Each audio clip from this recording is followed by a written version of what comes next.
Hello, I'm John Coleman from ApocatastasisInstitute for the Humanities and Alternative College and High School here on New Milford, Connecticut, USA. Blurry or not, this live broadcast, thanks to your generosity and recording, is part of our ongoing perpetual series, The Project, here at the Institute. So, indeed, we are an alternative college and high school. We have in person classes here in Connecticut, as well as online classes for distance students. And this project, of which I would like to elaborate on briefly before we get into the partitions of Poland in the 18th century. This project is a marvelous way to unify our enrolled students in their undergraduate course of study, a 3-year course of study in the integrated humanities, a field that we have pioneered here at Apocatastasis, learning various sciences such as history and literature, languages, philosophy, and so forth in tandem, in sync. Yes, the project means to unify their studies in person here and online for those more serious committed students, as well as our more casual students, our monthly seminar, as well as open event participants, and indeed yourselves, our larger supporters, and those of us interested in ongoing education. And what we do here, especially in these live broadcasts, is munch our way through H.G. Wells's outline of history. And here we are, day 254 of this project. Once we hit the end of August, I think August 31st is going to be our first day one out of 365, right? We're counting up to 365, then we start again, just like the book of Psalms. We start again. And there are some other addendums to it, but it would be grand if you hopped on the project bandwagon. And indeed, we are in the late 18th century. You can check out all of our previous classes down below, as well as in the different playlists. And you can easily access all of that here on our special page for the project. And in fact, just this afternoon, I was able to add some additional things to help your journey through this. And those are the outline of pages that we're using, broken up over the 4 seasons. We're, of course, in spring. I should actually figure out where precisely we would be in this, but it looks like we're in page number wise. And we're not even in the first year of this. This is something we've begun developing this past year. So our official first year of the project will commence on August 31st. But as of our page numbers here in the outline of history, we are about in week 6 of 13 for the spring. So that sounds about right. And of course, as time goes along, the synchronization and the accuracy of this outline will improve. But you can find our poetry. We'll sample a piece here. This is just a provisional piece, a collection of poetry, as well as the outline of history, right? So you can freely access this text from here, as well as later this summer, uncooperative in this loading, an addendum text for the summer, which is the history of the world since 1945 up until the present. So that fills out the parts where the outline of history is deficient. So the outline of history takes everything from the caveman days through really the atomic age, the 1960s, and then this other text brings us up to date. So it's a marvelous way to learn history as well and time, having supplements of literature and other appropriate pieces, everything in tandem so that our worldview can be synchronized. There we go. Here, the thing loaded properly. The World Since 1945 by McWilliams. All right, so these resources are here in this page. is growing. Okay, so let's get into the partitions of Poland. Uh, these classes are still relatively new, and so I am playing around a bit with when we will have them. And in fact, I'm a little bit curious as to where this is being broadcast right now because I have set this up besides YouTube for Facebook. Although I was a little bit late this evening. I was late today. This should be in the morning, but we had some things going on at the institute. But even this evening, I'm a little bit later because I understand that you need to go through all this rigmarole on Facebook to set it up. So I've been under the impression we've been broadcasting the past couple of weeks on Facebook, and I don't know if that's so. So I have to drill down and find out about that. In any case, let's get a poem under our belt. And why not? Why don't we go back to our project page and enjoy some poetry from our curated collection of poetry? Right now, we just have week one, but indeed, in time, this will be expanded not only to a 4-week cursus, but also the full poems. Right now, we just have some in Cheapits, but I've decided to include the entirety of lengthy poems and allow the reader to dive in as much as the spirit moves them. So here, let's get some Shakespeare under our belt. It's not quite Midsummer's, but it's good nonetheless. So I'll just get this queued up, and then we'll get along with Poland. Of course, Poland does figure into Shakespeare's work, right? Hamlet. I think the invasion of Poland is kind of a side theme there, a side plot. Anyway, this is Shakespeare's Sonnet 18. Shall I compare thee to a summer's day? Thou art more lovely and more temperate. Rough winds do shake the darling buds of May, and summer's lease hath all too short a date. Sometime too hot the eye of heaven shines, and often in his gold complexion dimmed, and every fair from fair sometimes declines, be chance or nature's changing course untrimmed. But thy eternal summer shall not fade, nor lose possession of that fair thou owest.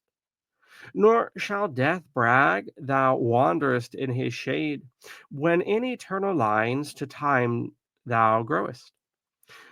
So long as men can breathe or eyes can see, so long lives this, and this gives life to thee. That's again Shakespeare's sonnet in from our project. All right. And I'm of course impressed by what was it, Keats's poem, Ode to a Grecian Urn, speaking about frozen beauty.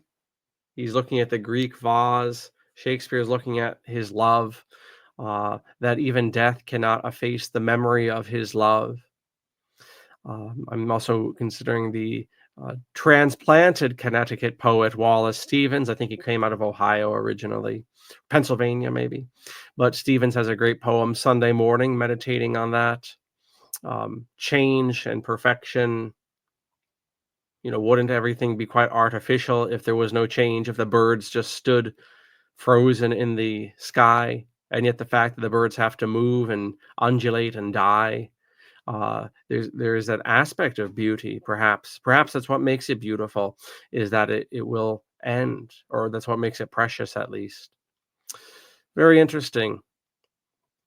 I think that came up with the high schoolers this past spring about you have a child, a little child, for all their snot and poop and wailing, has its pretty moments, and you would want to pause that. And yet, of course, there are people that are paused in childhood. They're called retarded people. And most people would not wish that necessarily upon their offspring. And there is that aspect of beauty. So in the little child, for instance, that it's passing. And yet, and in fact, if it was prolonged in retardation, it would not be delectable. So that's an interesting thing about beauty and about life, I suppose. All right. So enough of that jazz. Enough of death and dying, which was looming in the margins of those comments. We're bringing to birth something this class, and that is Poland.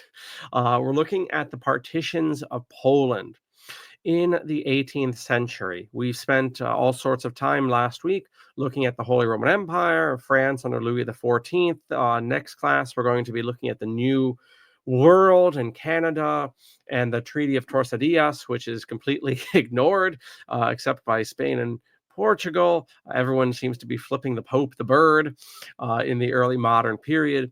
In fact, even some of the Catholic powers, as I've alluded to, aren't quite as loyal sons of the church as their propaganda might lay out. They all seem to have that Protestant itch to keep the Pope at arm's length.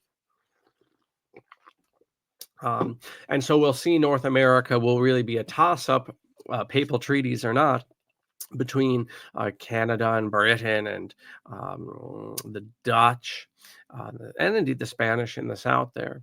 So we'll take a look at that, and we'll have the occasion tomorrow to ask ourselves, what is a nation? And when it comes to Poland, we have the same questions that we'll try to take a look at. We'll try to scratch that itch. Now, H.G. Wells has as a good author does, a good historian, as our man Durant does in the Story of Civilization series, as Alan Nevin does in this beautifully illustrated Civil War history. The good historian can waylay into philosophy from time to time, and he does that when it comes to nationalism. And I think it actually would be appropriate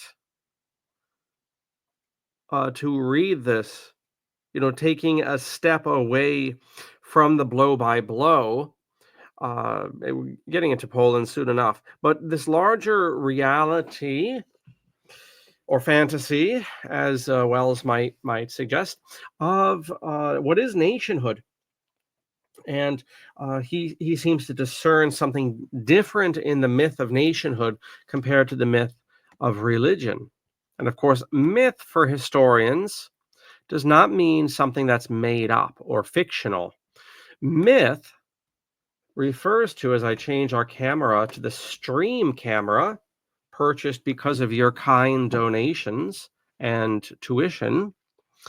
A myth refers to a story which may or may not be true. That's somewhat beside the point. What makes it a myth is that it is influential for a particular group of people. That's what makes a myth, not its historicity or verity, philosophically. So, Thor forging his hammer in Mount Etna, which I don't believe is held to be historical, is a myth. And Washington crossing the Delaware, as we'll find out soon enough in H.G. Wells' series here, we get to the American Revolution, Washington crossing the Delaware, which is attested to in our traditional histories, they are both myths. Though one is presumably not historical, forging that hammer in the volcano, and the other is.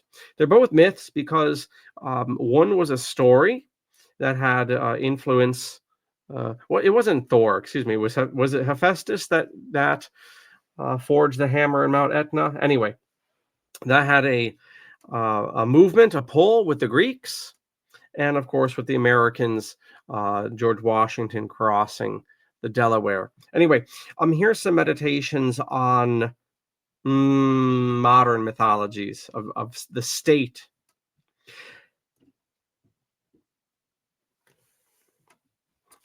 Certainly such men as Cardinal Richelieu or Cardinal Mazarin thought of themselves as serving greater ends than their own or their monarchs. They served the quasi-divine France of their imaginations, and as certainly these habits of mind percolated down, there's a word and a way of making coffee you don't see too often, percolated down from them to their subordinates and to the general body of the population. In the 13th and 14th centuries, the general population of Europe was religious and only vaguely patriotic. By the 19th, it had become wholly patriotic. In a crowded English or French or German railway carriage in the latter 19th century, it would have aroused far less hostility to have jeered at God than to have jeered at one of those strange beings, England, France, or Germany. To these things, men's minds clung in the 19th century, and they clung to them because in all the world there appeared nothing else so satisfying to cling to. They were real and living gods of Europe. This idealization of governments and foreign offices, this mythology of powers and their loves and hates and conflicts, has so obsessed the imaginations of Europe and Western Asia as to provide it with its forms of thought. Nearly all histories, nearly all political literature of the last 2 centuries in Europe have been written in its phraseology. In fact, we remember yesterday looking at the rise of the novel, which allows us to get into the heads of the whole generation, really. That initially, in the early studies of this, all the literature was organized along national lines: German literature and French and American and British literature, Spanish literature, with Don Quixote leading the pack. Just a testament to this form of thought. Yet, and here we have the globalist in H.G. Wells breaking out. Yet a time is coming when a clear-sighted generation will read with perplexity how in the community of Western Europe, consisting everywhere of slight variations of common racial mixture of Nordic and Iberian peoples and immigrant Semitic and Mongolian elements, speaking nearly everywhere modifications of the same Aryan speech, having a common past in the Roman Empire, common religious forms, common social usages, and a common art and science, and intermarrying so freely that no one could tell with certainty the nationality of any of his great-grandchildren. Men could be moved to the wildest excitement upon the question of the ascendancy of France, or the rise and unification of Germany, and the rival claims of Russia and Greece to possess Constantinople. These conflicts, so consuming in the 19th and indeed the 20th century, these conflicts will then seem as reasonless and insane as those dead, now incomprehensible feuds of the greens and blues that once filled the streets of Byzantium with shouting and bloodshed. Tu autem domine miserere nobis. It is interesting, as I was saying in class earlier today, privately, that a lot of these meta historians, they all do have that globalist itch that they can't help scratching from time to time. Toynbee was similar. Durant, not so much. Certainly Novel Harari these days, Israeli author. I don't know if you really could call him a historian so much as a commentator, but interesting man nonetheless, and certainly a globalist. All right, so the partitions of Poland, and it's probably worthwhile now, before I dive into some more reading, to take a look at a map here. They actually came across a better map. Unfortunately, it was on the Reddit website, which I cannot figure out how to use for the life of me. And images on the Reddit website cannot be put into its own tab like you see here. So I had to use this this piece here. All right. So we have Poland here, and then we see how it's gobbled up either on the um, the east, the Poland's east, by Russia, which is subsumed in this darker blue in the late 18th century, late 18th century. And then how you have Prussia, Russia and Prusy, I'm sure I'm mispronouncing that, but you have Prussia, of course, on the march, even in the 18th century, certainly in the 19th, gobbling up Poland from here. And then you have presumably still the the Holy Roman Empire here in the green.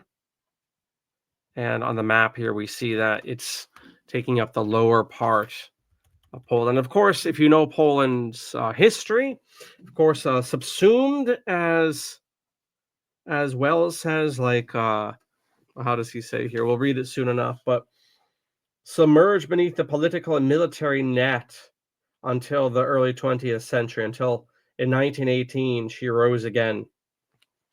But even in the 20th century, things were not so pat and dry for that newly resurrected Poland, because, of course, you have you have the wars with the Bolsheviks.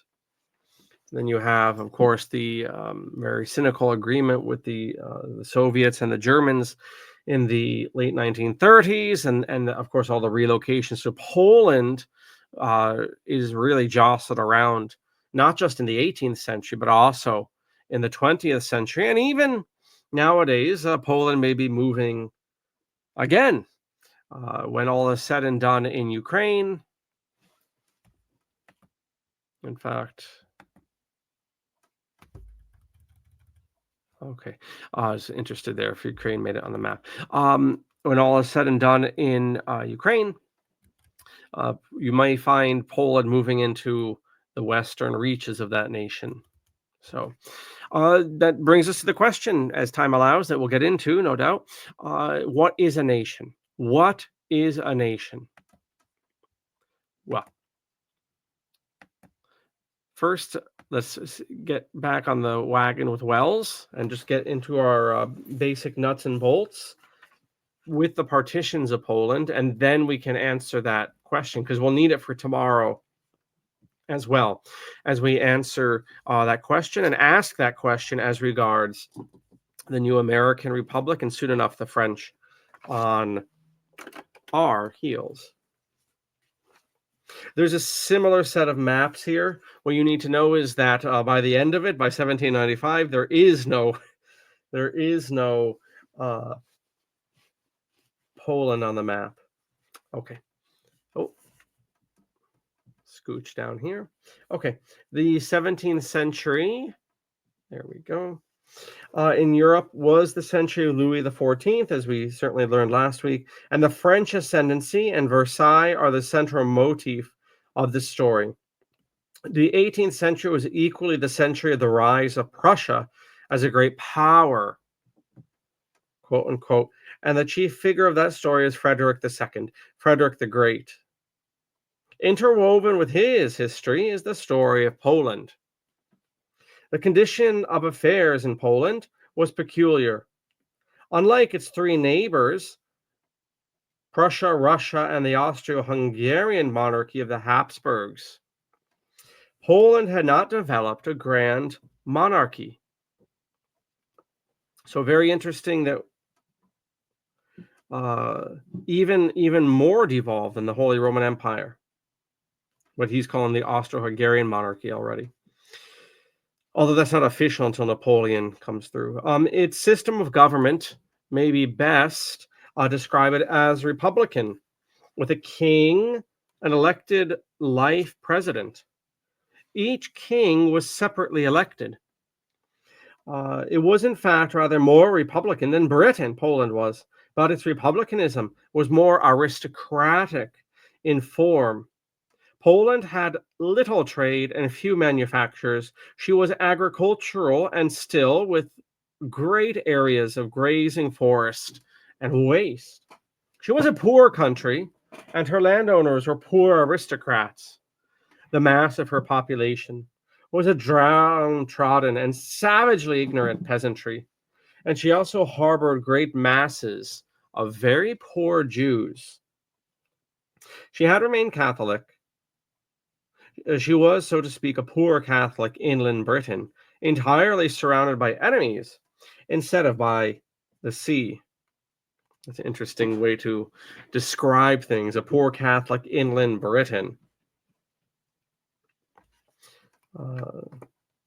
Could have very easily gone Lutheran had the Jesuits not hustled there.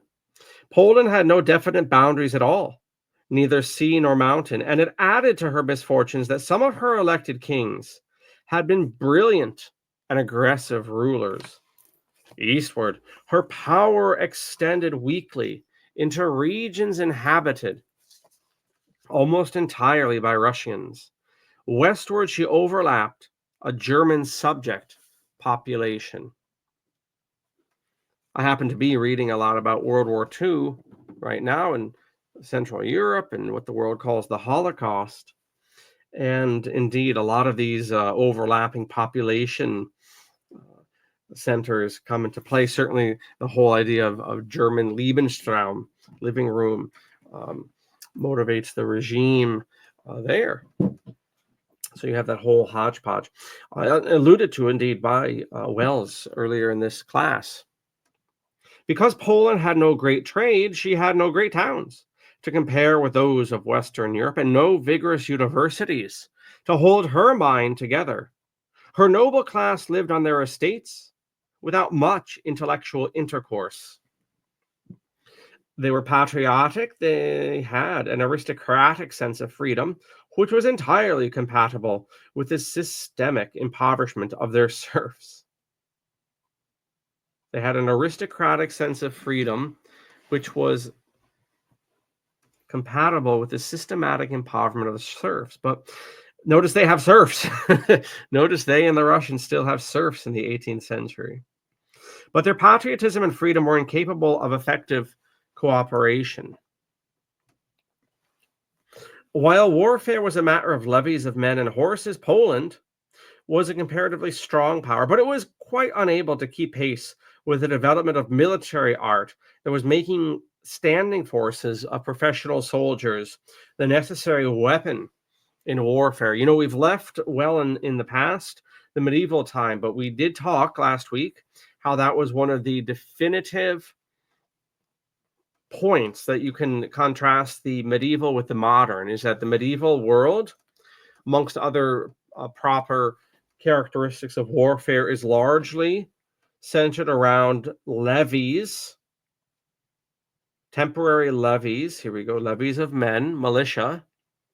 Medieval warfare is centered around large levies of men, of largely untrained men, with a core of highly trained professional soldiers called knights. Modern warfare is going to be centered around, we'll say, small, not as small as the knight class, but small bodies of professional trained soldiers. And the levies will take a step back, right? There'll be the militia, but the militia will be ancillary, adjunct. Anyhow, yet, divided and disabled as Poland was, she could yet count some notable victories to her credit.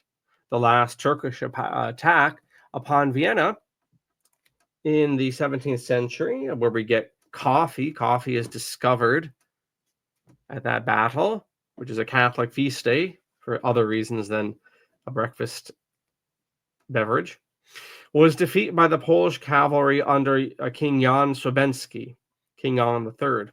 The same Sobieski, before he was elected king, had been in the pay of Louis XIV. We learned that last week, that Louis had mastered, the Sun King, had mastered bribery, and it stood him in good stead.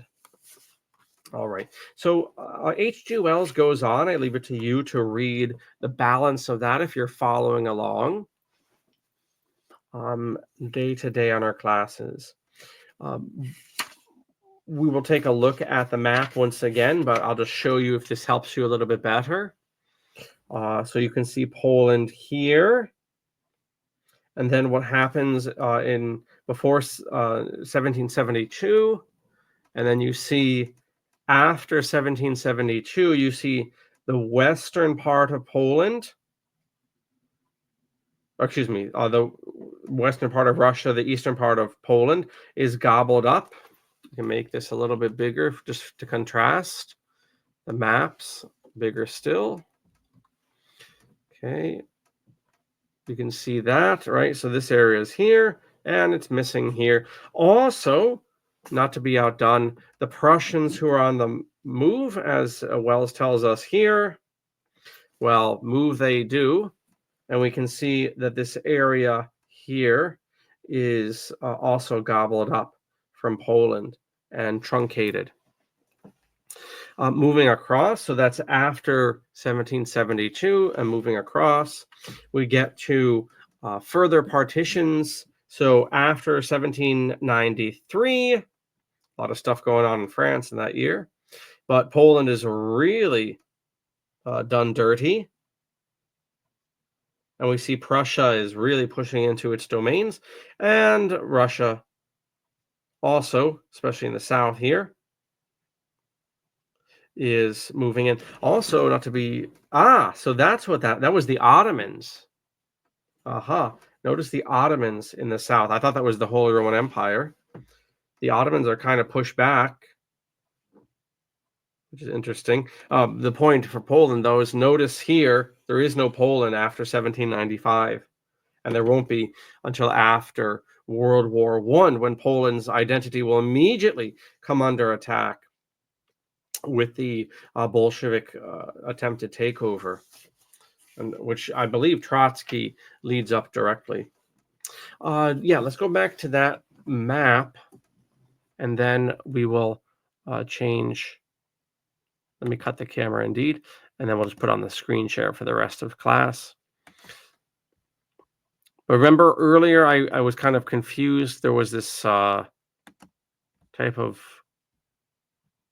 I don't know, what would you call it? What color would this be?